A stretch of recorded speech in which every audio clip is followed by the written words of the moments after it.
Expectations the Fed will cut in September have firmed after softer US jobs and services data. Australia's retail sales and building approvals are surprisingly strong. China's services growth weakens while price pressures fall in Japan.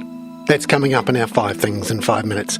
And then in our bonus deep dive interview, ANZ Head of FX Research Mahjabeen Zaman looks at how the pound might react under different British election result scenarios. In the short term, we think that the direction of the sterling will likely be driven with monetary policy moves, and we expect Bank of England to continue becoming more and more dovish.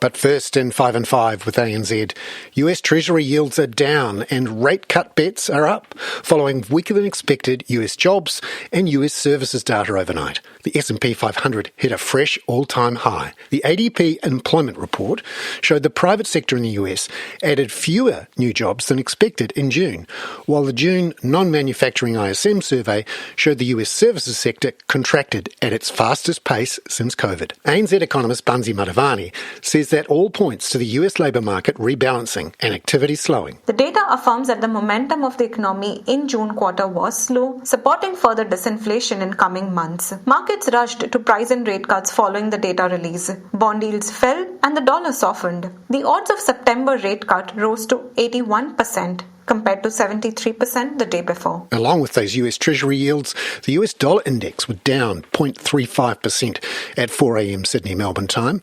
The Aussie dollar was trading up 0.6% at 67.06 US cents, while the Kiwi was up 0.4% at 61.03. Number 2, Australian retail sales rose 0.6% in May.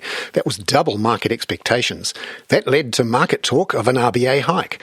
But ANZ economist Maddie Dunk says there were seasonal factors at play, including end of financial year sales starting earlier. We'll be looking at the next retail sales print, which we get out at the end of the month before the RBA's August meeting, in order to gauge whether there is actually some upward momentum there rather than just seasonal factors driving the result. And I think that'll give us a good signal as to the underlying pulse for consumption and retail spending. We also get inflation data, so Q2 inflation data will be very important, as will the labour market print that we get later in the month. Number 3, Australian building approvals were also strong in May, up 5.5% and well above market expectations because of a bump in apartment approvals. ANZ senior economist Blair Chapman says the outlook now depends on what the RBA does with interest rates. With an expectation that the RBA will be lowering rates at some point next year, we can sort of anticipate that housing approvals will go up. If, however, the RBA puts up rates in the next meeting or two, which is what some people are now thinking following the CPI, could actually put a big dampener on housing approvals and actually see them go sideways or even fall quite a bit in the near term. Number 4,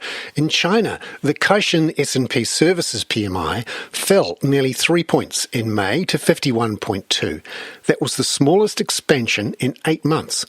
ANZ senior China strategist Zhao Pengxing says the weakness contrasts with stronger activity in factories. The divergence between the manufacturing activity and service activity reflects the two-speed recovery of China economy. Manufacturing activity, together with export volume, rose very significantly in the past few months. But the service side, the domestic demand side, is still declining. The domestic demand weakness will continue to drag China's growth. Number 5. In Japan, the final June composite PMI showed a contractionary 49.7. Remember, anything under 50 is contractionary.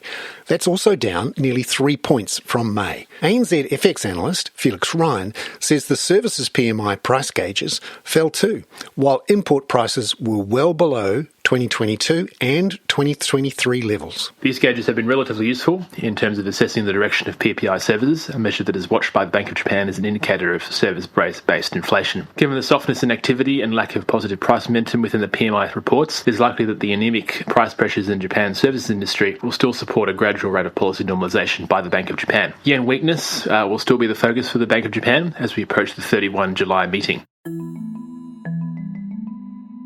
Felix Ryan there. Now, in our bonus deep dive interview, it's July 4th, and that means It's election day in the UK. The latest average of polls over the last 10 days show the opposition Labour Party on 40%, leading the incumbent Conservatives on 20%.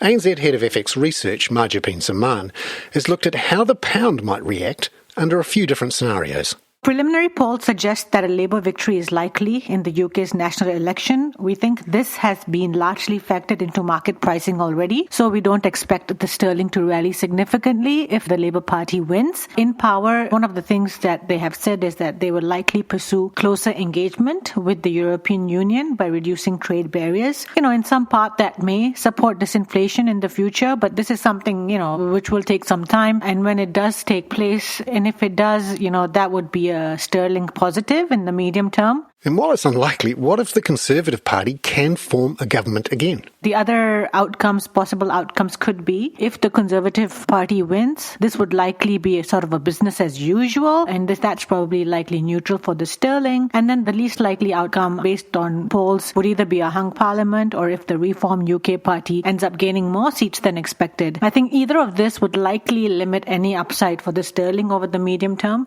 just because passing legislation would just become more challenging with such a government. What will markets be looking for in terms of management of fiscal policy, and could it affect the direction of monetary policy? Now, the Trust experience of 2022 means that the new government will need to manage the fiscal position carefully. The post-election bond sell-off in that year had spillover effects to the FX markets, and we saw sterling touch a low of 103.50 back in September 2022. We do not expect this to repeat. Interestingly, since the election was called, there has been a muted reaction both in gilt spreads and also limited volatility in sterling crosses. So we think the outcome will not drive any outsized move in the sterling this week. In the short term, we think that the direction of the sterling will likely be driven with monetary policy moves, and we expect Bank of England to continue becoming more and more dovish as we move along, and expect them to start easing starting in August.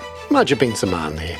I'm Bernard Hickey. That was 5 and 5 with ANZ for Thursday, July the 4th.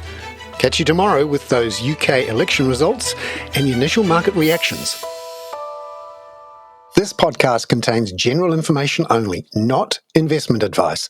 You should obtain advice for your personal circumstances before making any investment decisions. Please view the podcast disclaimer available via your media player or email.